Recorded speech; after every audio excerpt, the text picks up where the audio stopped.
Podcast City Network.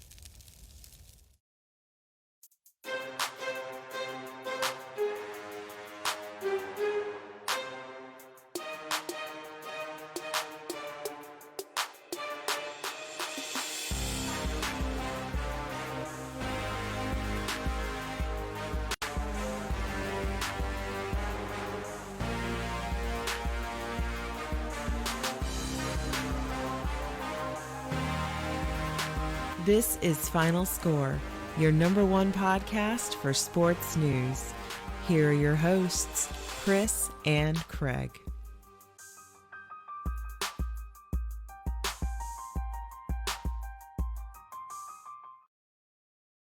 Hey guys, and welcome to another exciting episode of Final Score. We're up to episode 94, and man, we're almost there. We're only so many episodes away from episode 100, and I can tell you right now, it's going to be a doozy. We have so many surprises for that episode when it comes, but before we can get to there, we have today, which is beautiful and gorgeous outside. I mean, we're not freezing like the rest of the country, and we really do feel for those people going through that, and definitely not making a joke about it. That is some craziness, but hey, it's like a hot pocket. We're on the edges, so I guess we're okay. But I can't do the show without the man, the myth, the legend himself. Craig, how you doing, bud?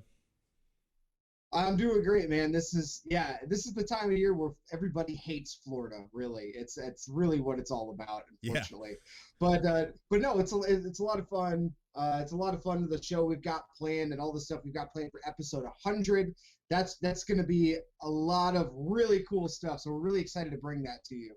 Oh, yes, absolutely. It's going to be really amazing. And I don't know, maybe we'll have to drop some type of little sneak peek of some sort in the weeks leading up. So definitely keep your eyes glued on our social media, which is also a perfect segue to follow us at PCN Final Score on Facebook, Twitter, YouTube, Twitch, and Instagram. Make sure to go there, give us a like, give us a follow, hit that subscribe button.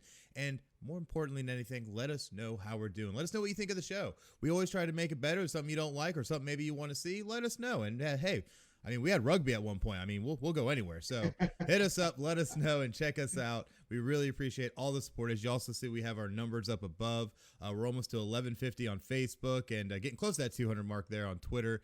But we thank you guys for your support. But still, mash that button, mash that follow, mash that like. And definitely help us support Final Score. But got a lot to talk about today. Absolutely. But before we even get to that, we had something happen with the network this past week, didn't we? Absolutely. We had a brand new show, join Podcast City Network, and it's been rolling. It's been on fire. We had a few new shows really join up with the network over the last couple of weeks. So we want to welcome the Brad Chandler Show. And now the Brad Chandler Show is focusing on the music industry. He's a bass guitar player himself, played in a few bands, and he's interviewing musicians from all walks of music. Mm-hmm. It's a lot of fun. He went live with a couple of interviews yesterday, which is really cool. Real quick, though, he's actually live right now. Just saying. You can go check him out. Literally right now, he is live. He's live right now through his page, and you can go find more on social media about the Brad Chandler Show. On Twitter is at Brad Chandler Show. YouTube, search the Brad Chandler Show. And then, of course, you can find him on podcastcity.net/the Brad Chandler Show. And all of his audio podcasts are going to be on Spotify, Anchor, Pocket Cast, Breaker, and Google Podcasts. Yeah, definitely make sure to go check him out. And tell you what, it's been a wonderful edition. Of course, podcastcity.net/the Brad Chandler Show. Man, that just kind of rolls off the tongue, too. So definitely go check him out. Give him a like, give him a follow, just like you would Final Score, and help support all these great Podcast City Network podcasts that we have. But we actually have to get down to brass tacks because, there's something that happened this past week. We're not going to, ignore this elephant in the room, and that is the literal fact that Carson Wentz has been traded by the Eagles to the Indianapolis Colts. And a move was expected regardless. If you had followed our social media, we accidentally had posted about the Bears making a trade, thanks to Adam Schefter and his oopsie daisies on his own Twitter. But whatever, we'll take that on the face. But that was funny. It was funny. But this one is real, and the Eagles are getting a 2021 third-round pick, which is the 85th overall pick in this upcoming draft, plus a 2022 conditional second-round pick. which can be upgraded to a first-round pick based upon a number of metrics. But just immediate face value reaction, like, what's your first thoughts on this?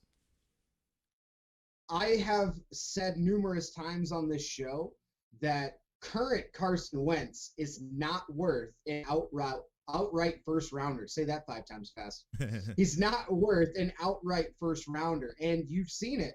I think it was probably like a week or two ago on the show that with Carson Wentz, I would not trade more than a 3rd round pick. And guess what? A 3rd round pick is what he was traded for. Yeah. If you go back to a couple years ago, before he got hurt, having that 11-2 run in 2017, yeah, he's MVP candidate. He was tops of the league in a number of passing categories. They were rolling. Mm-hmm. But ever since then, I mean, you could show the graphic as well. It goes over a little bit of the details. There it is. And Carson Wentz since then really hasn't been himself. Now you can say what you want about the injuries that the Eagles have had. They haven't put anybody around.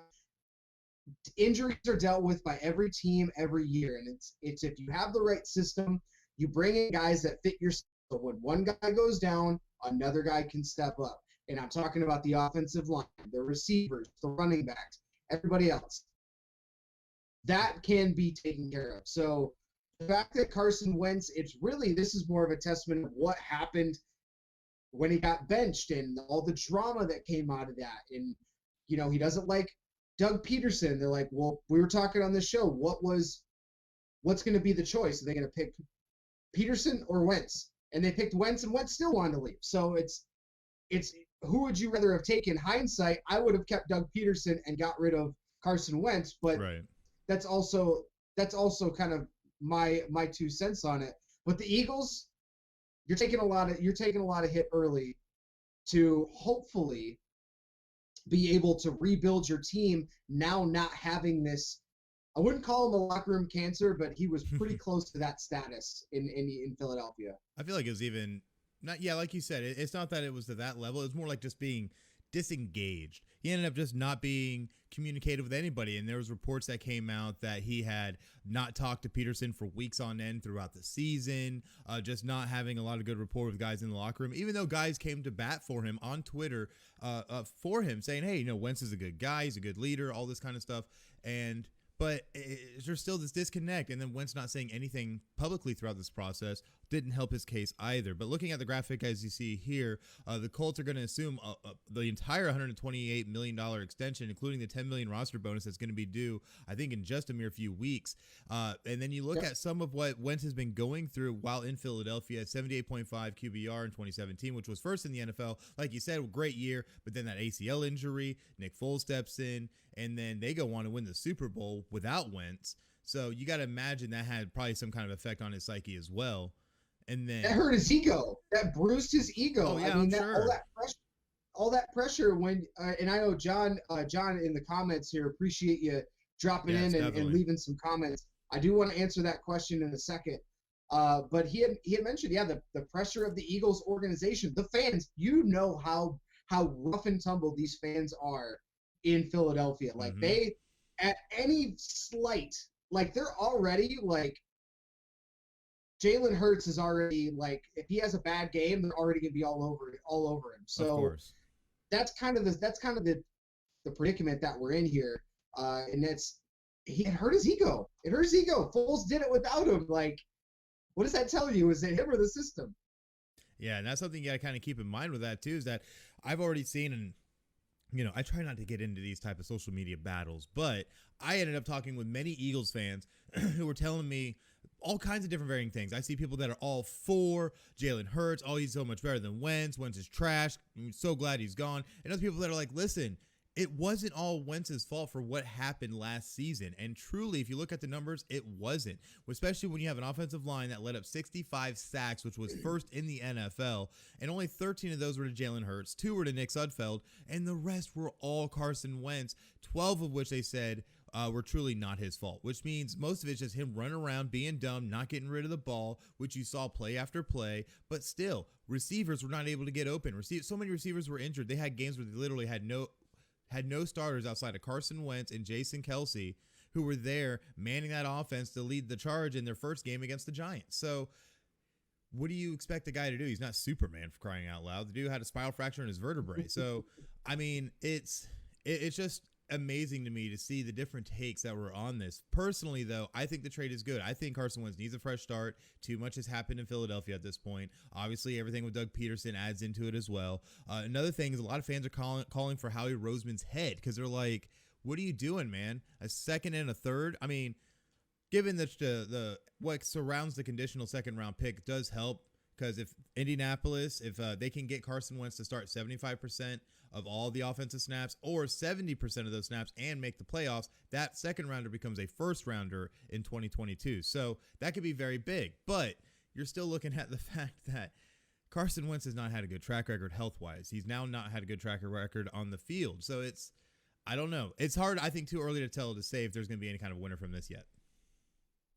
I think there's a couple things I want to talk about with what you had just kind of stated, but to go into the fact that Carson Wentz was 11-2 in his second year before he got hurt. Right. Take that away. He's only got a 35-32-1 record as a starter. Mm-hmm. Take away those 11 wins or even that whole season, it's not good. And again, you can take into consideration all the injuries, and that's all Howie Roseman. I agree. Howie Roseman should have been gone a while ago. He clearly doesn't know what he's doing in that spot. Doesn't get any help. Like literally goes and says, "Let's take Jalen Reagor over Justin Jefferson. Let's go sign Greg Ward, who's a former college quarterback. Let's go get we need receivers, and there's a few that are out there in free agency. Nah, let's go pick up. Hey, Waterboy, you want to go jump in? Go ahead." That's literally what they were doing. That's all Howie Roseman. Yeah. That is all Howie Roseman. Absolutely. I have to agree to that 100%. And it's crazy because as an Eagles fan myself, I sit back and look at this just shaking my head. Not saying that I'm any kind of an expert, but I feel like there's some pretty obvious things you look at when you look for certain players with the type of offense you run. And I don't understand how they can miss the mark a lot of times. But again, he's just one piece of the entire puzzle of why the Eagles are where they are. And I think Malcolm Jenkins hit on it best is the fact that this team has been on a hangover ever since they beat the Patriots in the Super Bowl and they got that Lombardi trophy. From there, it has been a horrific decline. They went Alex Ovechkin with the celebration, man. They went way Alex Ovechkin. But so you were talking about the trade. And who wins the trade? I think both teams win. And that was a question that John has in the chat. Do you see the Colts winning the trade after news came out that Hurts has to earn his spot as a starter? That's a completely different question because I agree he still has to earn it. Yes, he's a second rounder. He only played a little bit, but we're talking about the NFL. Like, until you are a guy like until you're even a clear-cut starter like an Aaron Rodgers, a Matt Stafford, Russell Wilson, until you're up in that second tier type quarterback, you're gonna have to fight for your spot every year. So I think that's what's gonna have to happen. Now I'm really curious to see what the Eagles do. They're sitting, I think, at number 7, roughly, picked 6. So what are they gonna do to the quarterback? I'm not a huge fan of a lot of quarterbacks in this year's draft, and I know that's really going to rustle a lot of feathers, but I'm not really high on a lot of quarterbacks in this draft.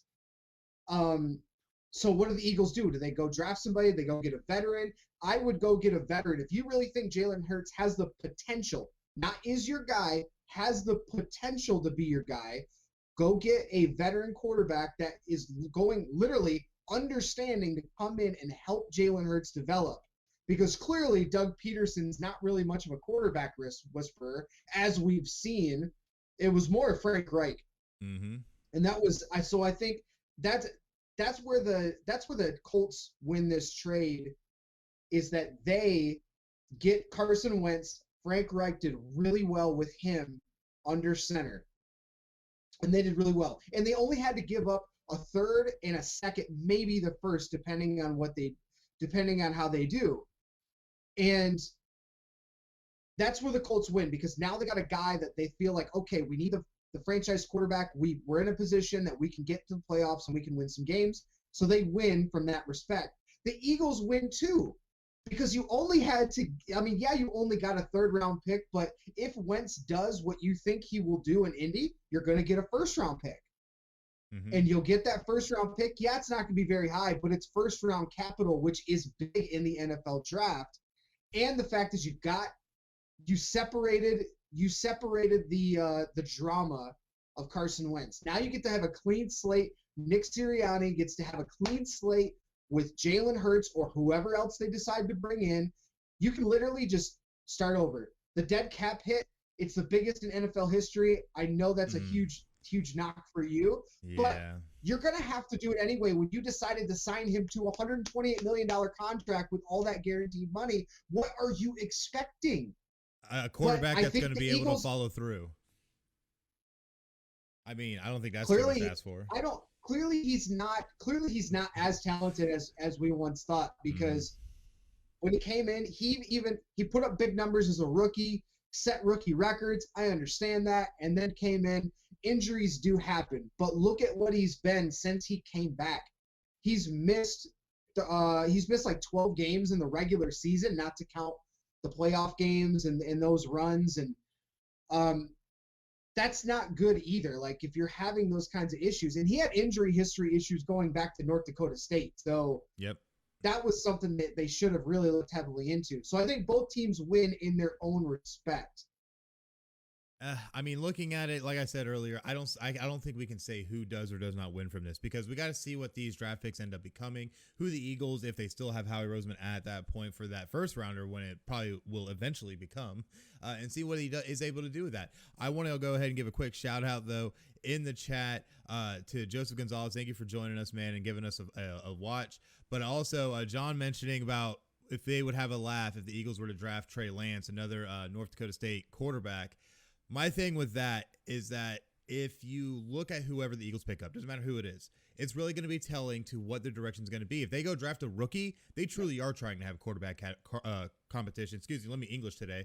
And that they don't have at least 100% faith in Jalen Hurts at this point, which means, hey, Jalen's expendable. However, if they go out and get a veteran, like say they go get a guy like a Ryan Fitzpatrick or someone that can sit behind or a Joe Flacco, or even an Alex Smith who can sit back there and help develop a guy like Jalen Hurts and help him be able to get ready for the rigors of having an NFL life, because obviously he has the talent. It comes down to be able to read defenses quicker, to be able to deal with the media, and to be able to conduct yourself accordingly. So I think it'll be very telling depending upon what route they go. But at this point, we have no freaking idea. Yeah, there's two, maybe three. John actually threw out a name here. There's two, maybe three guys that if I'm the Eagles, if I want a veteran QB, I'm going out and looking really hard at. One is Jacoby Brissett that he mentioned. He's a little lower on my list because I got two guys I think that'll be a little bit better fits. One would be Tyrod Taylor. Mm-hmm. Very much because so. they play similarly, but also like he can relate to him as a similar style of quarterback. Absolutely. And the other one would be Alex Smith, because he's also a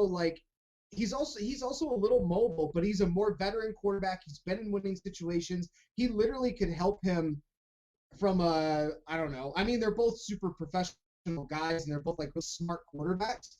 They both bring a little bit different skill sets to the table. I think one of those guys would be great potential fit if you decide to go the veteran route.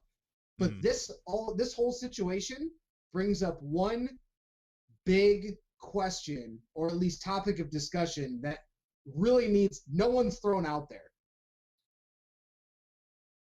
This NFL, we as I wouldn't even say the media, but we as fans, we have put this on NFL franchises, and we have put this on players. The NFL used to be, what have you done for me lately? Now it's, what have you done for me right now? Because look at Doug Peterson, wins a Super Bowl, he gets canned a couple years later because he's having a spat with his franchise quarterback. And look at rookies that are coming in. Drew Lock is already being considered a bust, and he's not even that fucking old yet. He hasn't even done anything yet. Like, all these young guys are getting thrown under the bus after a year because they can't perform at an MVP level. What the fuck do you expect? There's got to be some learning curve there. Mm-hmm. So we have done this to the NFL, where now they're like, what now? What have you done for me lately? What have you done for me this day, this week? Like, that's 5 minutes ago. That's what we're at. Yeah, what have you done for me 5 minutes ago? Oh, you didn't win last week's game? You're getting benched for Nate Sudfeld. Exactly. Even though you're a young quarterback and you need to go through growing pains and you need to develop with a veteran or a good coach, that's where we're at as a sports society in the NFL. What have you done for me in the last 5 minutes? And if you haven't been winning games and winning championships and performing at an MVP level, bye. Like, that's literally what we're doing, unfortunately. Yeah, you're not lying. That's honestly. not talked about enough. That's not talked about enough. No, we it's need not. to scale it back. No, it's pretty crazy when you look at it, and you're absolutely right. And it's part of this culture of, win now, win now, win now. And we used to have an age where you'd actually develop players. You wouldn't start guys in their first year typically. Aaron Rodgers was one of the last big name was one of the last QBs that actually sat for a couple of years before he actually started. Yeah, and that's a big thing to look at, is that he had that time behind a great quarterback in Brett Favre, no matter his off-the-field craziness. But at the end of the day, yeah, Brett Favre was a winner. That dude would sling that ball, and he passed that on to Aaron Rodgers in so many ways, even though they put their whole their relationship aside. It was all crazy. Don't let me English today. But still, it's crazy. You look at now, quarterbacks or a lot of different players are just forced right into those starting roles because we're at a day and age where it's win now, get the best player in. If they're not doing it, kick them to the side, find someone else. We gotta win. If we don't win, we're getting fired. Just like you said, Doug Peterson. Even when they don't have good teams, like, they're like, oh, you gotta win now. Like, mm-hmm. I feel bad for the athletes that have to go through this, but this is what happens when you get paid multi-millions of dollars to play a sport that you are very good at and you probably love doing. But you have all of these couch QBs and couch coaches that are telling people that, oh, man, this guy sucks. He needs to get benched. He needs to go. He's only in his first season. Yep. Chill out, people. Oh, yeah. So I want to go ahead and give a shout-out to John in the chat yet again, saying Drew Lock better get a second season because I'm sick of the quarterback carousel. 10 different starters since 2017. Think about it, too. If you look back, was it in 1998 or 1999? 15 or 16 different teams ended up with a new starting quarterback the following season, and we're doing it again right now. So... yeah, I think it's a lot worse now just because you have the social media and you have all this kind of stuff. But yeah, it goes in waves. But I mean, we went over last week how many teams are either currently in the market or potentially in the market, and it's almost half the league is in the market for a quarterback. And I know that's something you want to touch on in a second. But I want to say you've already hit your quota today. Because you already said let me English today. Usually you get one a show. Yeah, usually I get one a show, and I've already had two. And we're not even out of the first segment. Can we tell this riles you up? It does rile me up. Like, I was thinking about even hanging the Carson Wentz jersey, putting something funny on it, all this. I'm like, you know what? No. It's literally sitting on the ground. My wife knocked it over onto the floor, and I said, you know what? Leave it there. It belongs there right now. Because my Eagles organization is screwed everything. I'm going to bring you over some duct tape. And I'm gonna bring you over a Sharpie, and you can write whatever you want on the back of it. Oh, it's gonna be or wonderful. you can say TBD as like your quarterback. That's fine. just put ad space. Call 1-800-EAGLES. But yeah, your name here. Your name here. Oh man, but it's crazy. And you know what? We'll see what happens. This trade, though, like any of these other trades, cannot be made official until the new league year starts. I believe it's March 17th, if I'm not mistaken. And we'll see what happens. So. Definitely have more here on Final Score when the time comes and we actually see the official moves be made. Yeah, it's just so crazy. So much crazy. But you know what else is making moves? The PCN shop. What can you tell us about that, Greg? Well, at Podcast City Network merchandise shop, you can get a neck gaiter to protect you from COVID-19. You can get a mug for your morning coffee, or you can just get a T-shirt, if you want to look good and represent Final Score or your favorite podcast. We've got you covered. You can get the latest apparel and gear for your favorite podcast on PCN, or support the network itself by visiting podcastcity.net/shop and checking out the lineup. And while you're there, you can find our Down with CFP shirt. So if you just despise the college football playoff and everything that it's about, Yes, we have a hashtag Down with CFP shirt. If you get that, take a selfie with it, tag FinalScore, use the hashtag Down with CFP. We will air it on the show, and I will give you some sort of kudos or something.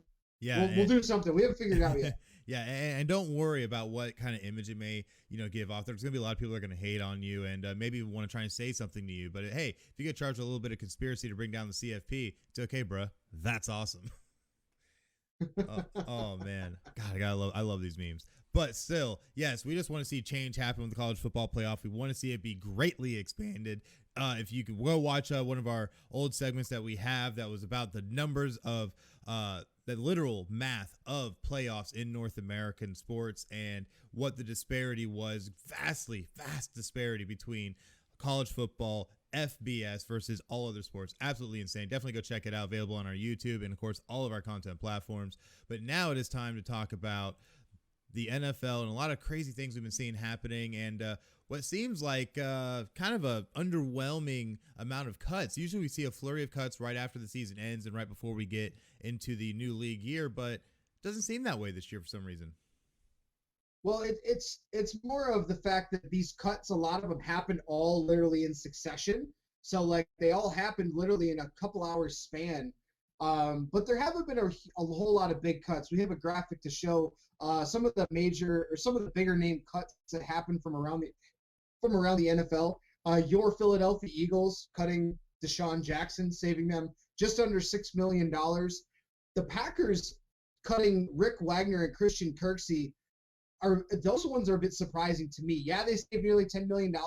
Both of those guys were in their first year with the Packers. They had 2-year deals that expired at the end of this past season, with opt-outs, I should say. So they essentially they were allowed to cut. So what they did, they cut them, and I was a little surprised on that, but it is what it is. The Falcons have cut a few guys as well, $10.75 million worth between safety Ricardo Allen and defensive end Allen Bailey. Seahawks a couple weeks ago cut Chance Warmack, one of their guards, and the Broncos cutting A.J. Boye and Kyle Pecco at nose tackle. But the big one is at the bottom. I want to show you those down there because that's really where the story is kind of leading into. The Panthers are cutting Trey Boston and Stephen Weatherly, and I believe we have the Field Yates tweet as well. Oh, yes. We do have the Field Yates tweet. I'm going to throw it up here. Saying how the Panthers have converted a little over $7 million of Matt Paradis's contract and $8.3 in base salary in 2021 into a signing bonus for him that opened up a little over $4.5 million in cap space. And all of this is Carolina continuing to create cap space to be aggressive this offseason if it so chooses, because a lot of different outlets are now thinking and saying that the Panthers are trying to make a push for one Deshaun Watson. So, this could turn into a very interesting turn of events, honestly. Yeah, and that's really where a lot of these Panthers moves are going to, and that's really where all signs are pointing is they're going to be making a big push to go try to get Deshaun Watson. Mm-hmm. And it's a place that I hadn't really thought of before up until now. But it would be intriguing because Matt Rule and the kind of the style of offense that he would put forth, and it's really going to be if they decide to go and trade for Deshaun Watson, A, is that a place he would want to go because he has a no trade clause. That's right. And B, what is Carolina willing to give up?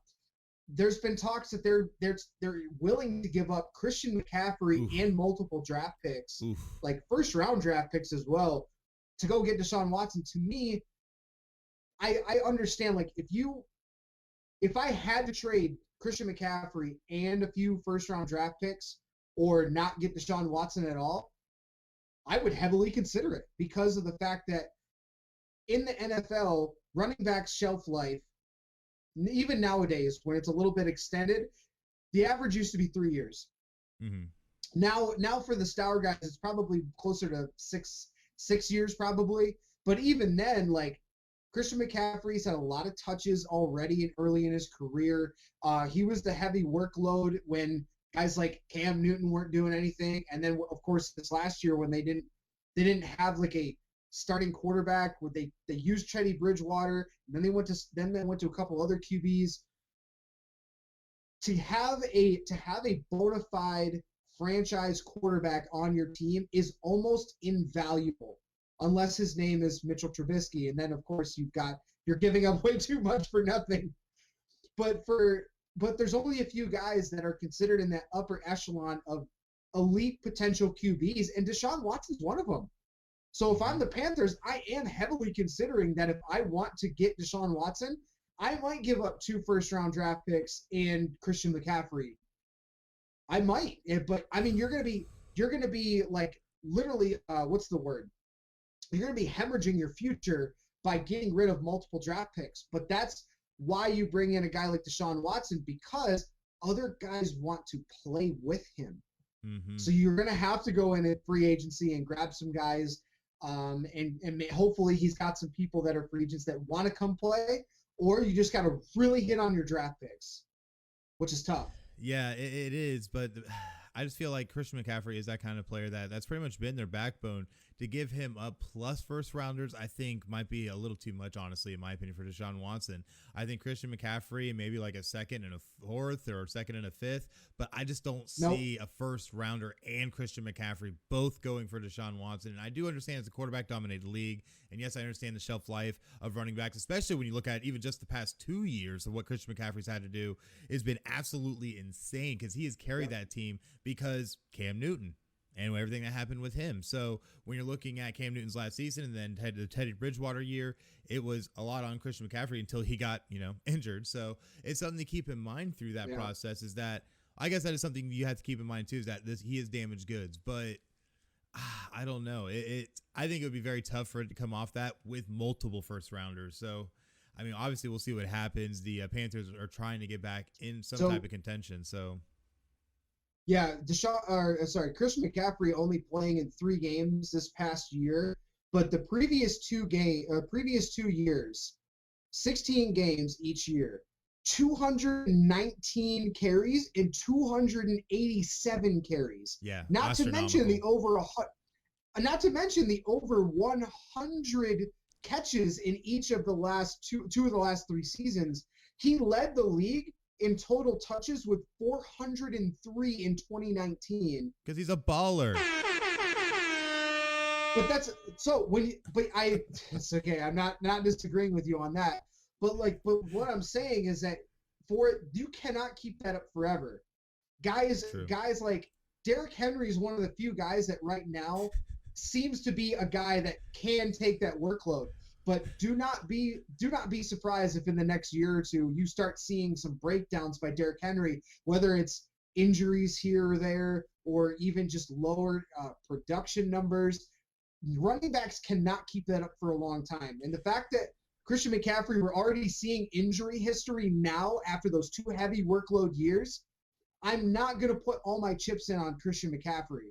Yes, he's extremely talented. Yes, he's a vital part in having a successful football team, but who handles the ball every single snap? The quarterback. I mean, so does the center, but here we are. So does the center, right? And that's why having a good smart center is good too. They got Matt Parody, who's one of the better centers in the NFL. He's been one of the better centers for a number of years. And he's taking a pay cut just so they can go try to bring in Deshaun Watson. Well, transfer of money, really. I don't think he's going to complain about just having an extra signing bonus, but either way. That's true. But if you look at it. I would say that if you are to trade McCaffrey in a second and a third is not going to – Houston's going to go, no. Like, they're probably not even going to listen. As soon as you say Christian McCaffrey in a second, they're hanging up on you. You have to do Christian McCaffrey in a first to even get them to go, I'm listening. That's the only way Houston – but then again, Houston would trade him for like a washing machine too probably. So we don't know. He might get the semi-pro treatment and end up with, the Flint Tropics. So, at the end of the day, there's any number of ways this could go, because we even thought that looking at the Matt Stafford trade, there's no way that the Rams will give up all that for Matt Stafford, and we saw it happen. And then we thought the Eagles, who were shopping around saying, "No, we're gonna get the same kind of deal," and they got nowhere near that. So I feel like on either end, not saying Deshaun Watson is any kind of comparison for Wentz or Goff, but at the end of the day, both of them have played in Super Bowls. So Watson's better than Wentz today, in my opinion. I agree with that. But the thing is still that you're getting a disgruntled player. You don't know what he's going to be like when you put him in that locker room, no matter what locker room he goes into. I think he'll be better, but you never really know. So there's a lot of factors in play. I think the talent will be there, but I don't know. A lot of teams, unfortunately, and you hit it right on the head. The fact that the Rams traded all that capital to the Lions to get Stafford, other teams, including the Texans and even the Eagles to an extent, were like, oh, they got that for Stafford? Oh, we can get – that's why the conversation for Wentz was multiple first-round picks, and everyone's like, why? Because of what the Rams just did with the Lions. Mm-hmm. So that's literally – I guarantee you the Houston Texans are going, how many first-round picks for Stafford? Okay, we want minimum that for Watson. But the thing is, the Carson Wentz trade, I think, will still impact it to a certain extent where they're going to think, oh, well, it's going to be a stretch. Maybe some teams will call about it. But I think at that point, even looking at the Wentz trade, and that guy has a ring on his finger and was almost MVP that year, and he still did not get that kind of return. He didn't. So, not saying he didn't earn the ring, so. Hey. You put 11 of them wins in, all right? Nick Foles is only good for about 5 to 6 games a spurt. So I mean, technically, as the third-string quarterback holding the clipboard, you could get a ring too. So hey, and I would wear that ring proudly, and I would use it in every negotiation. Wentz was holding that clipboard in the Super Bowl, giving it the Charlie Weiss effect. Just being like, hey, man. How's that working out for him? Well, I mean, where is he? Where is he today? He's in a gutter somewhere, right? Unemployed last I checked. Kansas didn't work out. That's why Les Miles is there. Anyways, but with all this talk of salary cap and money movement, the NFL has increased the 2021 salary cap to a minimum the minimum $280 million. Let me English again. That's the third time. And it's going to be very interesting. You gotta slow down a little bit. You got to slow down. Like, I think I'm just flustered, these kids and everything. You're doing this. I'm just, it's getting out of this You're Carson Wentz too talk. Fast. Your brain can't keep up. I got to stop talking about Carson Wentz. That's probably the problem here. But what was expected to be a step back in salary cap ended up being an increase to try and help pay off, I guess, some of these players, obviously. But the crazy part, I think, is that these teams are just going to lose more money in the long run because, oh, yeah, of course we're going to use that, but that's not more money we're paying out. But either way, though, they increased the minimum to $180 million. What are your thoughts on that? I'm a little surprised because of COVID and what we just went through and what we're still going through with the pandemic. I'm a little surprised that has increased a bit. I mean, I'm surprised it didn't at least stay the same, maybe shrink, because you're looking at what the NHL did. The NHL had to borrow $1 billion just to help keep teams afloat, which, I mean, I know revenues for an NFL team versus an NHL team are a lot higher. I understand that. But we're still talking about a industry in the sports industry where a good chunk of that revenue is from sales of tickets and merchandise and all this kind of stuff. And if people aren't there at the games, they're not going to spend other money anywhere else. And I know those are slivers of the pie, because a lot of it is TV contracts and sponsors and all that kind of stuff. But a lot of that is because of attendance in the game, and that takes up a decent chunk of their revenue on the year. So I'm a little surprised that in this pandemic that the salary cap has increased. I think it's the NFL's way of what they usually do. Everything is okay here, nothing to see here. We're going to keep business as usual. Well, I mean, I wouldn't be surprised. Yeah. I mean, either that or they're just sitting in their offices, smoking some peyote, just being like, gentlemen, let's broaden our minds. And trying to figure out some kind of approach to get through the pandemic. But, it seems like, the rich just want to throw more money at it. So I don't know. I think they're probably going to see some sort of aftershock of this. Maybe not this year, but like next year, if things continue to go the way they are with the pandemic and we have to have limited or no in-person attendance again for next year, that's where I think we're really going to see the NFL go, okay, we probably shouldn't have done that last year. Yeah. And it's going to be interesting to kind of see how that plays out too. If they're going to try and bring back fans, or they're going to do limited capacity, nothing. I don't know. And it's going to be a state by state thing, because we've already seen how each state has approached this. Right. We've seen games get moved on the college level. I don't know, man. I don't know. I think it'll still be the same until we have, I think it's going to be the same for next year NFL as what we did this year.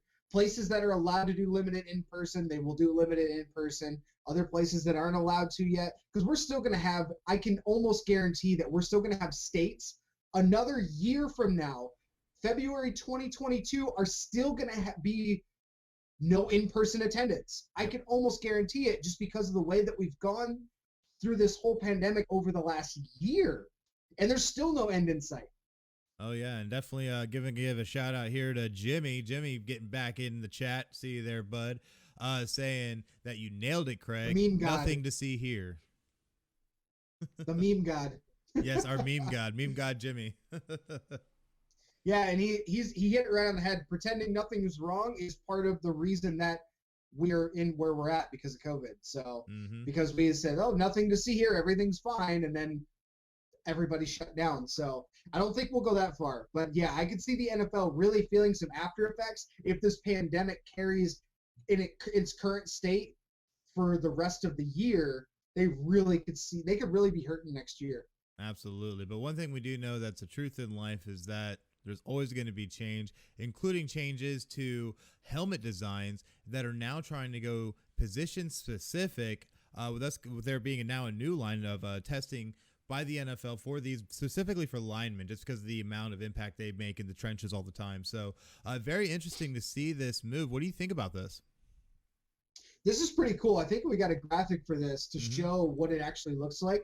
Yep. This is from Vicus. I think that's how you pronounce that. VICIS, Vicus. But yeah, they're putting up a new 02 trench helmet that has extra support up in the front, the crown essentially of the helmet. And it looks pretty cool. I mean, you see the tweet on your screen, and I think this is smart. I'm surprised other manufacturers haven't already been. They probably have been researching this for quite a while, because concussions are a big topic of conversation in the NFL over the last 5 to 7 years. So I'm not really surprised that this is here. I thought it would happen a little bit sooner, but they're adding a little bit of weight. They have a little bit of more padding in the top and the front of the helmet, which is where a lot of these collisions happen. But these are going to be specific for offensive and defensive linemen, and they're working on getting, as you mentioned, specific helmets for specific positions based on the data collection that they've had with impacts and concussions and all that over the last 10, 15 years. Oh, absolutely. And as a former lineman myself, and having had to go through a number of these hits on a regular basis, I can tell you that something like that probably would have been amazing in my day of playing. And I'm definitely interested to see how this works out for players going forward and to help the battle against concussions and CTE. So definitely going to be interesting. Very, very interesting. And of course, the NFL trying now to be at the, leading edge of this type of technology. So definitely a very interesting stance from, say 20, 30 years ago. But hey, at least we're making progress, right? Right? Yeah. Right? Slowly but surely. But where else we're making progress?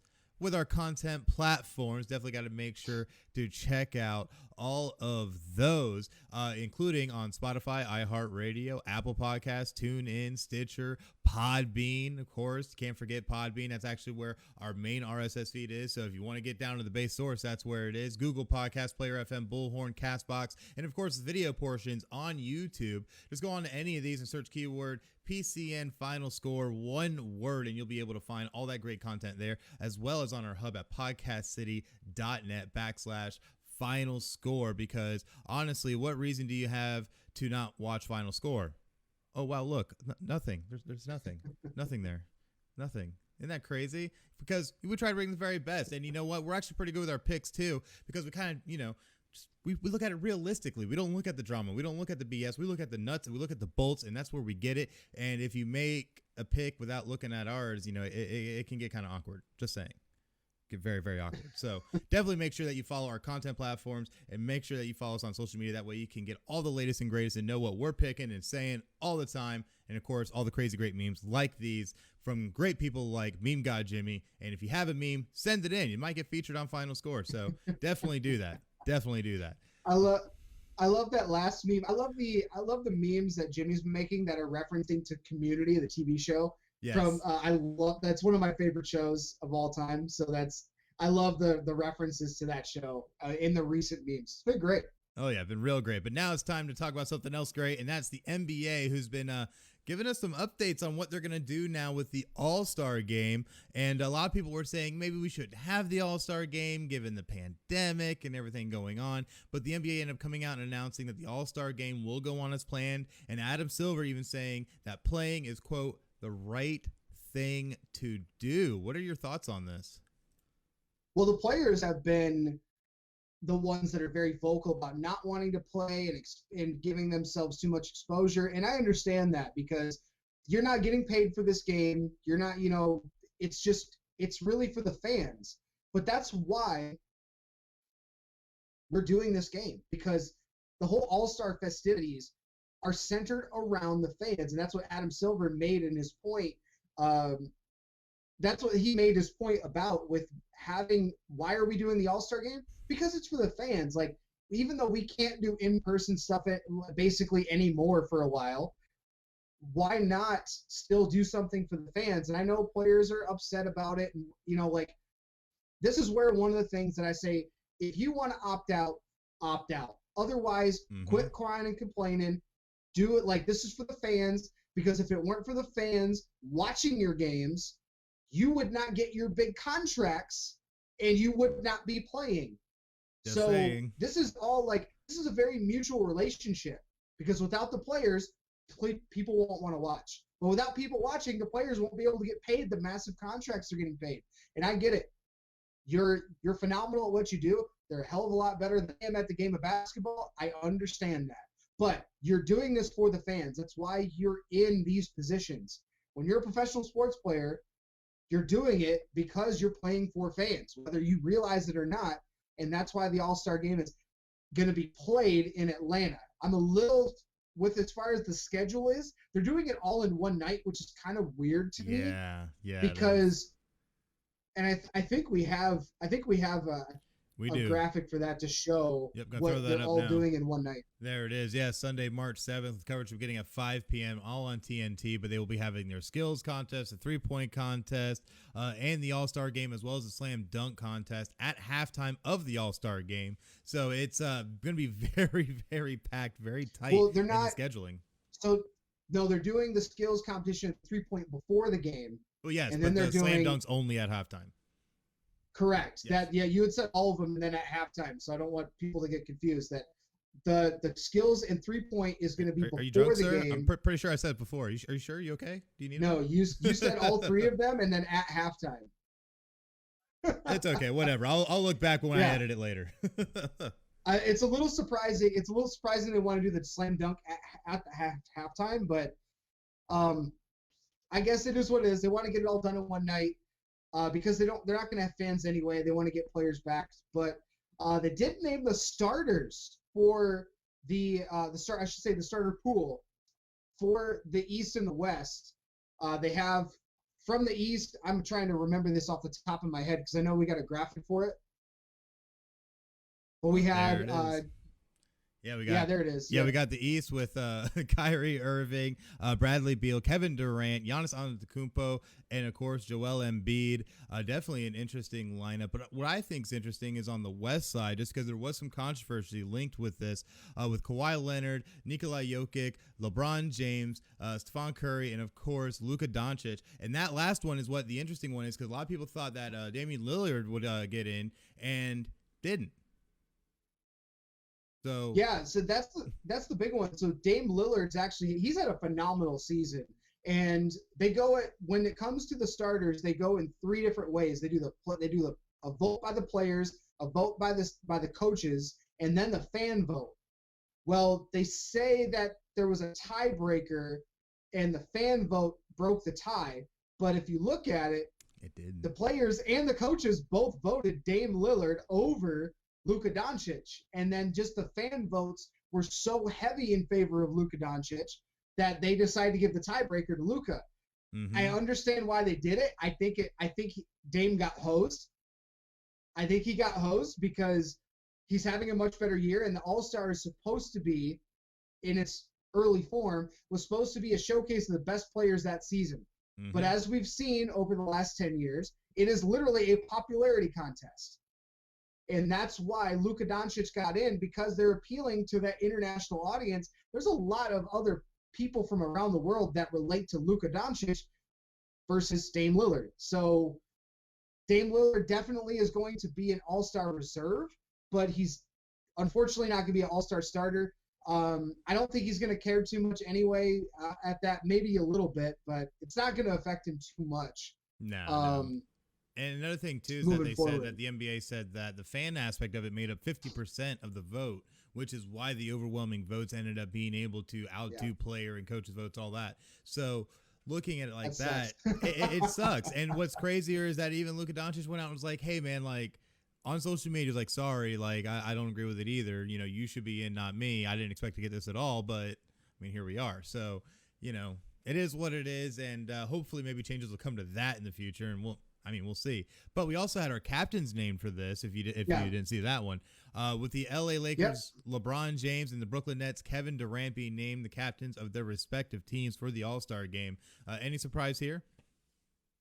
Not really surprised there too much, because they did pick one from the East, one from the West. That the draft for the All-Star game is going to be the 4th. So a couple of days beforehand, they'll do the draft where each of the guys are going to pick their respective teams. But kind of touching back on what you said earlier, but that maybe some change, but that's why they have the reserves. All the reserves are picked by coaches of the league. So that's why you'll see guys that probably aren't maybe as popular. They'll get voted in. That's why we're hoping to see. I know Dame Lillard will be in there. We're hoping to see like Nick Vucevic make it, because he's having a phenomenal year in Orlando. But that's why they have the reserves, because all the coaches pick that. The fans have nothing to do with that, thankfully. So we don't have to worry about that. All right, quick shout out. The captains get named. Oh, yeah. Quick shout out, though, to Jimmy in the chat saying the All-Star game following the CFP prototype and going for ratings over substance. I love it, because that's what it sounds like, honestly. Well, that's what they do. They want to draw in the most amount of eyeballs to that All-Star game. Like I said, it's a popularity contest. That's why the All-Star game is the way it is now. Mm-hmm. But I'm not too surprised, because these are two of the biggest names in the NBA. They did last year, LeBron and Giannis, so they definitely didn't want to do that again, even though those are two of the biggest names in the NBA. I think it's just because Kevin Durant's finally back and playing full-time. So it'll be interesting. I probably will watch bits and pieces of it. I'm not a huge fan of the All-Star Weekend, though. I don't really pay too much attention to it. I usually like the other half, like the regular season, especially getting into the second half of the season. Oh, absolutely. Which, speaking of the second half of the season, we are expected to get some news on the second half NBA schedule after the All-Star game. Or sorry, we're supposed to get that as early as this weekend for the schedule after the All-Star game. So it's definitely going to be interesting how that works out. What kind of expectations do you think we're going to have with this?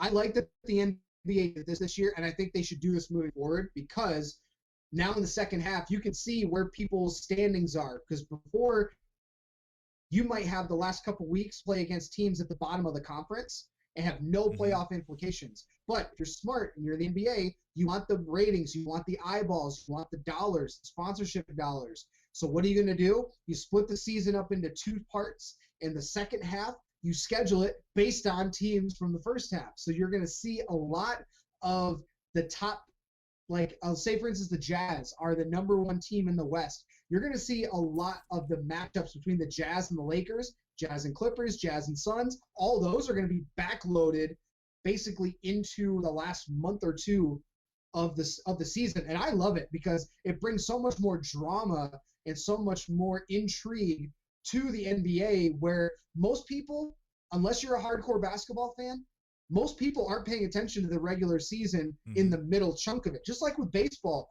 most people don't pay attention, unless you're a hardcore fan, until once the playoffs are ready to get started. Yeah, absolutely. So it's definitely going to be interesting to see how this is going to go. NBA's been very experimentative, it seems like, with a lot of different approaches for, obviously, COVID and post-COVID seasons. So it's going to be interesting to see how it shakes out. But I also want to go ahead and give a quick shout-out to the Denver Nuggets. Oh, my gosh, what is his name? Jamal Murray, for being the first ever with 50 points and 0 free throw attempts. That's an interesting stat. What do you think about that? Phenomenal feat. The fact that he went, I think it was like 21 of 25 or something like that. Mm-hmm. It was 21 to 25, 8 out of 10 from 3. That's insane. The fact that you got 50 points and none of it was from the free throw line. I mean, that man was on fire.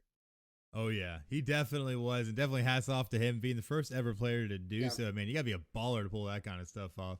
But you know what? And Denver needs it too, because like Nikola Jokic has literally carried this team on his back all season. Mm-hmm. And if they need Jamal Murray and guys like that to step up. Losing Jeremy Grant to go as free agent to the Pistons really hurt a little bit more than I think they're willing to admit. But I mean, you need other guys to step up.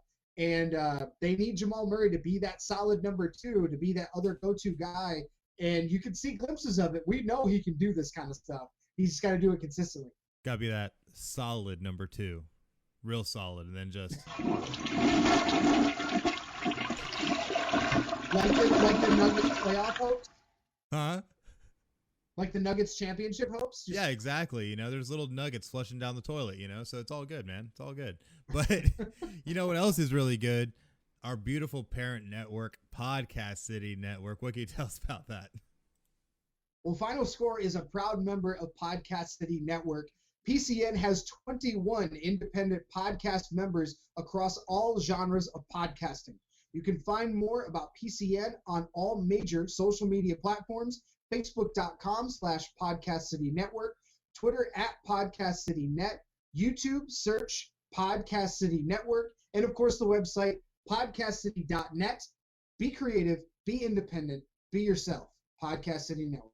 Absolutely. Definitely make sure to check that out. But now it's time for the NHL season update. And there's been some interesting things going on because we're actually having the NHL Outdoors Lake Tahoe games this weekend. And it's already been very, very interesting. We had our first matchup, which was the Avalanche, who ended up taking on, I'm all over myself right now, Vegas Golden Knights. And what was interesting about this is that they dropped the puck, I believe it was at like 2 or 3 o'clock in the afternoon, and which ended up, I think, being earlier there, whatever it was. But they ended up delaying the game due to melting ice. It had to wait until 9 p.m. local time, 12 a.m. Eastern, to even resume the game. Is this a botch or was this a good idea by the NHL? I think in theory it was a great idea, because have you seen the pictures? That's one thing I did not have ready. There were so many pictures on Twitter of like, you could see like the goalie and the mountains in the background. They showed the view from the goalie spot, like overlooking like the lake.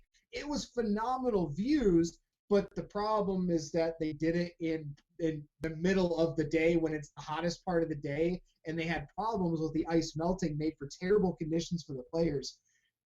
So I think in theory, this was a great idea. In practice, probably shouldn't do it during the daytime. Yeah. But, sun, hot, ice, cold, ice melt from sun. It's pretty simple science. Pretty simple science, right? But yeah, so obviously this game didn't restart back up until midnight. I did not watch it. I know this matchup would have been a lot of fun to watch. They got through the first period, intermission was delayed, and then they decided to pick the second and third periods back up at 9 p.m. local time. That actually has an effect on today's game as well, and I know you want to touch on that one a little bit. Oh, yes, because our second Lake Tahoe game was the Philadelphia Flyers playing against the Boston Bruins. This game originally was slated at 3 p.m. today, then got moved up to 2 p.m. because of sunny conditions, and then moved all the way back to 7:30 this evening, Also because of sunny conditions and now no cloud cover, and because they don't want a repeat of yesterday having to delay a game for that long, they decide, you know what, let's just go ahead and just move it to nighttime. That way we don't have to worry about it, and we don't have to worry about having to sacrifice this big matchup, because don't forget, both these teams are playing really good hockey right now. So very interesting to see kind of how that kind of turned out, but that game will be tonight. Philly is favored in this. Definitely going to be an interesting game. Of course, I mean, I'm going to be biased and pick the Flyers. So, I mean, do we even really need to talk about that? No? No? Okay. Dude, Boston's on a roll. I'm taking Boston. I'm sorry. Boston's been on a roll. They're playing so well that I'm going to take a one game off between Philly and Boston. I'm going to take Boston. Oh, why not? So, in some other news, though, obviously we're seeing nice and sunny conditions for Lake Tahoe. However, the Texas, Oklahoma, pretty much the entire middle of the country has been seeing quite different conditions and has seen ice and snow in record numbers, especially for this time of the year, which has led to businesses being closed, sports games being postponed, now including the Dallas Stars, who have now postponed their fourth game amid frigid weather and power outages all across the Dallas and Texas area. Definitely crazy. What are your thoughts on this, man? Between that and postponing games because of COVID, I don't know if the Dallas Stars are going to finish the season. I don't know. But in all seriousness, our hearts, our thoughts, our prayers are for the people that have been affected by this severe weather in Dallas, and make as much fun of it as you want. The infrastructure in Texas is not set up to take on a cold streak like that. It's not Michigan or Ohio or New York or Indiana. It's not set up. The infrastructure is not set up like that. So that would be like if we got snow in Orlando and it shut everything down, the same thing would happen. Because of the fact that our infrastructure is not set up for those severe cold conditions. So our hearts go out to everybody that's involved. I know Rip Griffin of the Rip Griffin Show has been affected by this a little bit on PCN. So we're doing what we can to help him out in this time of need. So we're really hoping that everybody, you can make it through this. There's a lot of changes that have to happen in Texas now. We're not going to get into politics. We don't talk about that shit on this show, so we're not going to worry about it. But yeah, I don't know if Dallas is going to finish their season. They're going to have a lot of makeup games at the end of the year because of everything that's been going on there. And with COVID and everything, you have to kind of take the idea of relocating the team to another arena kind of out the window, because now you're talking about uprooting an entire team, franchise, their staff, players, coaches, all of that into a new area, new place. All the work that would go into that, I don't see the NHL or Dallas being up for that. So, yeah, I think it's just going to be them trying to make up as many games as they can at the end of the season and just hope it's enough to do something. So, definitely going to be very interesting. And, again, our hearts, prayers, and thoughts are with everyone out there having to deal with this on the inside of the Hot Pocket of America. So, we have to talk about a little bit of history, though. And what a surprise, Connor McDavid does it again, gets his 500th career point in his 369th game. Can this guy be stopped? Well, he did it in his 369th game, and he's the 21st player in NHL history to accomplish this feat before his 25th birthday. This kid's only 24 years old, and he's already got his 500th NHL point.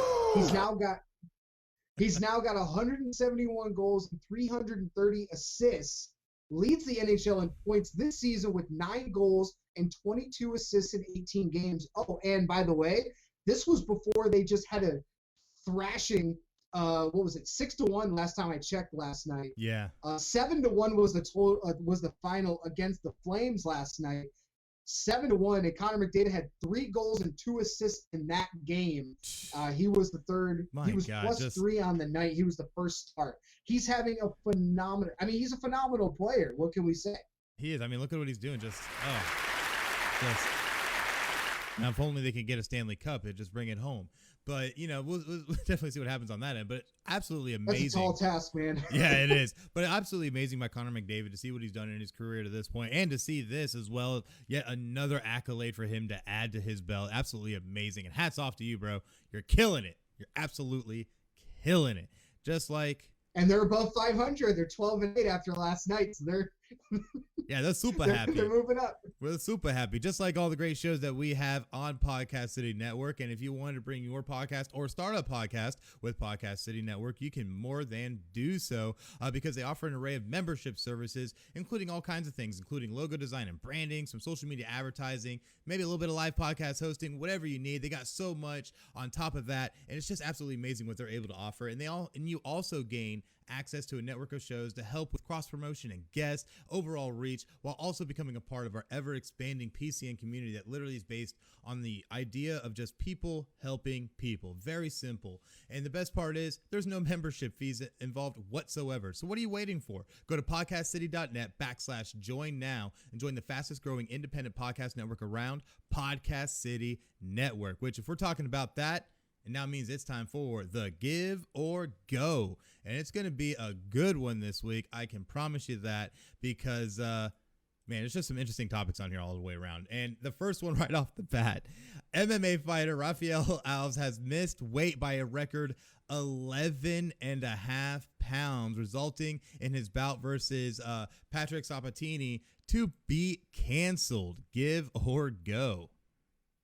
I've never heard of this in my entire life, and it was crazy that Alves' weight was so heavy, and this is according to a report, Mark Ramdani of ESPN, that he would have even missed weight if the bout had been contracted in one division above, which is at lightweight or 155. The non-title lightweight limit is 156, and he weighed in at 157.5, and he was supposed to be at 146. Like, this is wild to me that this guy missed weight by so much. Now that brings up a couple of questions that I have, but this is wild. Like, I don't know how to explain this. I don't know a ton about UFC, so I'm not going to try to dive into anything like this. But it's just, how? This is literally what you get paid to do, is to cut weight, to make weight, and then you can put it back on. I think he misplaced the calendar a little bit. Yeah, just a little bit, man. Like, you should have laid off the Hot Pockets a little bit sooner or something. I don't know, but man, how do you get in the sauna, man? What are you doing? Yeah, go take a dump. You can lose 2 pounds right there, man. You know, just it's real easy. You know, you just go in, you drop it, and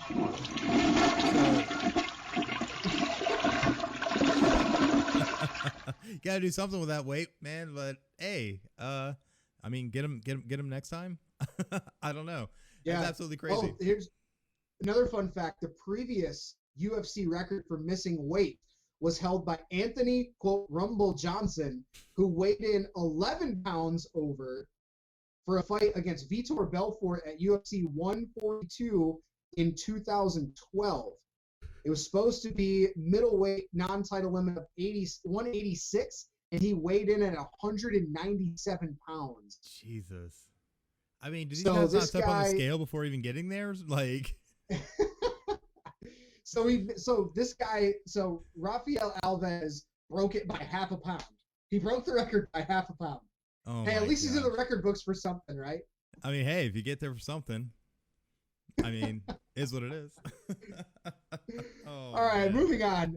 Next Give or Go. The NCAA is going to allow limited fans for Division I men's basketball tournament in Indiana. Give or go?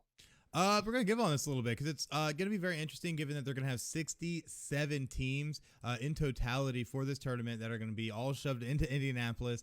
And I was even discussing this with S Money of Double Dime the other night, which is another great podcast you should check out on Podcast City Network. You know, no kind of shameless plug here, where we were talking about just the sheer fact that they're shoving all of these games in a span of about 2 weeks. And a lot of it's getting played back to back to back to back to back. And a lot of the big fear right now is that with COVID, that it could be end up being a really big issue if you're having to switch a lot of people out, and now you're having to filter fans in and out. but it is only a 25% capacity. They're supposed to be having a whole entire clean team that's supposed to be able to come in and take care of a lot of issues in between games. That way they can mitigate a lot of the issues. But after they said the cancellation of the 2020 tournament, they wanted to be able to not only bring back the tournament, but have fans involved in some type of manner, because this is a once in a lifetime tournament, quote unquote. So it's great, I think, to see fans, but I'm interested to see how they're going to be able to mitigate the COVID issue. NCAA just they are taking every wrong step at every turn. Like the reason why they did this. They're not doing this because of the experience for the fans. No, of course not. They're doing it because the NCAA has a history of being money hungry. Like, that's literally what they're doing. So the fact that you're they were like, no, we're going to do it as a bubble. We're going to do it out in Indy and the surrounding areas and this and that. And they're like, we're going to allow some fans in. Okay, come on. Just real quick. Yeah, 25%. Just real quick, yeah. Just don't mind the fact that we've got, as you mentioned, 67 teams in this area and all the coaches and family. Like, this is ridiculous. NCAA is just Mark Emmert. NCAA needs to be dissolved. That's what we've been saying for a while on the show. NCAA needs to be dissolved. They cannot do anything right. No, they really can, and it's been absolutely atrocious. And listen to the schedule that they have for March Madness. So we know Selection Sunday is going to be coming up on March 14th, which obviously we'll have a whole bunch of breakdown and coverage for that come that day. But also the first four are going to play March 18th, and the entire first round is going to be played starting at noon on March 19th and played through March 20th, with the second round starting at noon March 21st, playing through March 22nd. So that's right, 2 rounds, 67 teams that are guaranteed going to play, and then you're having a whole nother round on top of that it within a span of 4 days. That's always how they've done it. That's always how they've done it. But now we're doing it during COVID in one site. And that's what's crazy. We don't have the 4 regions like we normally do. We're doing this all in one site. And that's what is baffling to me in how they're going to approach this. I don't see how they're going to be able to mitigate these issues. And it's all, like you said, because of money. So we'll see. I'm with you on that, because I'm really interested to see if and when there's a huge spike in COVID numbers out of this tournament. How are they going to handle when a whole team, or at least a handful of team members on one, like, how are they going to handle it if half their team is all tested positive for COVID? What are the protocols? If you're doing four days in a row and you're playing, you win, you have to play 2 days from now, which is normal. But, like, how are you going to handle it if a guy tests positive for COVID for 1 day? Technically, there's supposed to be like a 2-week layoff. Yeah. What are you going to do? You can't. That's your whole tournament. I'm really interested to see how the NCAA is going to handle that. And it's going to be laughable because what they're going to do, NCAA is going to go, okay, here's your crystal ball. This is your cash cow. This is your golden egg. And they're going to go, oop, and they're going to drop it. They're going to drop the ball. We done dropped it. And then everybody's just going to look at them at the whole debacle happening again and just... Because what else are you going to do? This has been horrifically mismanaged, it feels like, already, and we haven't even gotten to the tournament yet. But McDonald's, the All-American game, took a much better route, I feel like, because the McDonald's All-American boys and girls high school basketball games have canceled their showcase game for the second straight year. Give or go. Go. There's no surprise here. Yeah. I mean, it's COVID. Intelligence. It's a pandemic. You know? Yeah, it's actually smart. Ivy League, one thing too, the Ivy League still hasn't played in a full calendar year any sports. They're completely not playing anything. So I'm really not surprised the McDonald's All-American games are canceled. The guys and girls that are in the All-American game, or were supposed to be, they're All-Americans. They know where they're going to college, most of them anyway. A lot of that's only a few players that are undecided. This game is really going to put them into like the higher stratosphere for recruiting. Mm-hmm. Most players, it's not really going to matter. And this is smart. It just makes sense. It does. It absolutely does. But we do and have the one last more. one. I'm about to say, hey. Yeah, the last one's a little, to me, whatever. But Russia's new team name of ROC, which stands for Russian Olympic Committee, and their flag is okayed for the next 2 Olympic Games, give or go? I mean, we're going to end up going on this just because at the end of the day, whatever it is, Russia Olympics. And if you don't know about what's happening with Russian Olympics, then man, you're really under a rock because they got banned from. Or you just don't care. Or you just don't care. Or you just don't care. I mean, hey, there's some people that are all about the Olympics. Remember some of those people we met at Podfest, but that's true. That's true. Just saying. But at the end of the day, they were banned because of I think it was tainted test under a state-controlled lab and all these kinds of things that ended up leading to a number of issues for Russia, who ended up being banned for multiple events in a row. So it's going to be interesting how this goes. This just came because the Russian athletes that are coming from Russia just wanted some kind of representation. So there you go. And now it's approved. So yay, I guess go rock. I mean, all power to the all respect to people that compete in the Olympics. They are phenomenal athletes. I don't follow Olympics. I don't care. And Russia's been doing this for years where they've been cheating. So that's kind of deserved. It's on them as a country. So I mean, it's what happens when you drink a lot of vodka. Who cares? Right? Yeah. Oh, it is. Man. It's whatever. Whatever. It is what it is. Yeah. Quick shout out to Chris Paul, who I didn't have anywhere to fit this in last minute. I didn't want to put that on you. But Chris Paul moves in. Yeah. Chris Paul moves into 6th all-time in the assist totals for the NBA. Phenomenal feat. One of the best point guards of our generation that nobody really gives a whole lot of credit to.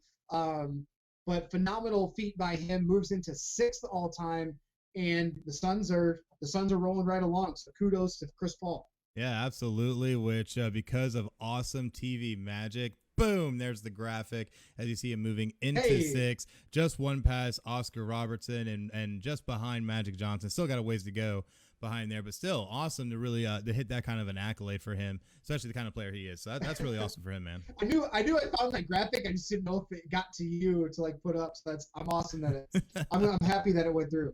Oh yeah, we make magic happen here on Final Score, but that has been the good old give or go. Yeah, that's right. PodChaser, right? Who else makes magic happen? PodChaser. So PodChaser is your daily source for podcast discovery. Apple Podcasts is no longer the only credible source to rate and review podcasts. On PodChaser, you can follow creators, browse every podcast ever, and rate and review individual episodes. We're also on PodChaser. Just go to podchaser.com, search keyword Final Score, and give us a follow, a rating, and a review. Absolutely. Check us out on there. So much stuff always going on. And, man, the PodChaser guys are really awesome. Got to meet them at PodFest last year. So really great guys. Go show the support. And, of course, support Final Score. What's better than that? But that does bring us to now the week ahead. And it's definitely going to be a very busy week ahead. Very busy week. Well, like we mentioned, college hoops. The March Madness is right around the corner. The championship week is only a few weeks away. And we've got some big top 25 matchups coming up this coming week. Today, we've got a top 5 matchup, 15-1 and number 3 Michigan Wolverines traveling to that team in Columbus as 18-4 and number 4 in the country. It's going to be 1 p.m. on CBS, and the Buckeyes are favored by 1 in this game. That's going to be today. That's going to be a fun matchup to watch. Michigan's been rolling. Ohio's had some struggles on defense, but they can score, and that's really what the big matchup is here. Tuesday, number 23 Kansas is traveling to Austin to play number 12 Texas. That's 9 p.m. on ESPN2. This is a big matchup because Kansas just beat number 15 Texas Tech yesterday at home, 67-61, and Texas lost yesterday at home to number 13 West Virginia, 84-82. Thursday, Baylor in West Virginia are in action. Number 2, Baylor, one of the best teams in the country. That's 5 p.m. on ESPN2. And Michigan, number 3, playing number 11, Iowa. Luke Garza, he's one of the best basketball players in Iowa Hawkeye history. I think he just passed the scoring record for Iowa men's basketball. That's going to be 7 p.m. on ESPN Thursday. And then, of course, Saturday, we've got a big slate of top 25 matchups, but the big ones that we want to highlight, number 2 Baylor at number 23 Kansas, 8 p.m. Number 12, Texas at number 15, Texas Tech. That's at noon on CBS. And number 5, Illinois at number 21, Wisconsin. That one's to be announced. They don't even know if they're going to play that due to COVID yet. So that one's still be announced, but that would be a big loss for the Big Ten if those two cannot play on Saturday. Absolutely. And if you're looking at our local sports, with us being in the Central Florida area, the Orlando Magic, currently 12-18 and 12th in the East, will be playing today and Tuesday against the Pistons, and then we'll go out Thursday to take on the Brooklyn Nets at 7:30 p.m. And then Saturday we'll be coming back home to take on the Jazz, also at 7:30 p.m. So definitely make sure to check out that 4-game slate this week for the Orlando Magic, who are going to try and claw themselves back into some type of playoff contention. I think that's not going to happen. And in the NHL, open dream. Yeah, that's true. In the NHL, the Tampa Bay Lightning currently 10-4-1 with 21 points, fourth in the Central. Their slate for this coming week. On Monday, they're at Carolina, who just come off a big win last night and top in their near the top of their division. Wednesday and Thursday, they're playing home against the Hurricanes. So 3 games in a row, all against the Hurricanes, 1 on the road, then 2 at home, and then Saturday at home against the Dallas Stars. Oh, yes. And then, of course, you can check out new episodes of Not a Hockey Market podcast with JDM weekly, covering the not-so-covered hockey markets that there are in America, in the NHL, and a lot of great stuff that they're talking about over there. I tell you what, JDM kills it. But you also have the Rip Griffin Show, covering everything with baseball, who've been going on a team-by-team breakdown, getting ready for the upcoming season. And, of course, again, our thoughts for Rip Griffin out there in Texas. I know it's cold, man, but hopefully we'll get you back soon and get everything going. And they've had their friends at the Nest podcast join the show over the last week in Rip's absence. A lot of fun. If you're a big baseball fan, that's a great show to pay attention to. Great guys in baseball writers of association members. A lot of fun to watch that show. Absolutely, and as well as checking out Double Dime by Fixed Edge with S Money. I actually just had a meeting with him just this past week. A lot of huge things are in store for Fixed Edge and Double Dime, so definitely make sure to check them out at Fixed Edge. And you can also search Fixed Edge Investing on YouTube to be able to find all their episodes there, as well as podcastcity.net/ Double Dime. So a lot of great stuff there. And of course, next week, you can check out us, episode 95 of Final Score, next Sunday, 10 a.m. Eastern on Facebook Live. And of course, we are in the huge countdown to episode 100, where we have some, massive surprises and changes that are going to be coming. Only 5 episodes left. So definitely make sure to stick with us. And hey, episode 100, we're almost there, man. We're almost there. Yeah. Next weekend, we're going to have a special guest host along with Chris. I will be out. It is opening weekend for spring training. I will be in Lakeland watching the Tigers play the Philadelphia Phillies on Sunday, taking the family. I go every year. It's going to be a hell of a lot of fun, and it's in limited attendance, so it's going to be really interesting. But it's going to be a lot of fun. So we're going to have a guest host next weekend for episode 95. Absolutely. Hopefully we can talk Craig into taking some pictures that we can show here on the show next week, and show you what the week after, and show you a little bit of what spring training was like. Definitely going to be awesome, and definitely have fun and be safe out there, but don't get COVID. Absolutely. Yeah. It's going to be fun. We might do a little videos and stuff and post them on our social media. So if you want to do that, you got to follow us on social media, Facebook, Twitter, Instagram. They're going to go up on those social media sites. Absolutely. But until that time, though, you guys have just watched Final Score. We thank you guys so much for watching us, and make sure to join us next week for episode 95. But until then, I'm Chris, and that's Craig, and you guys have just watched Final Score. Y'all have a great night.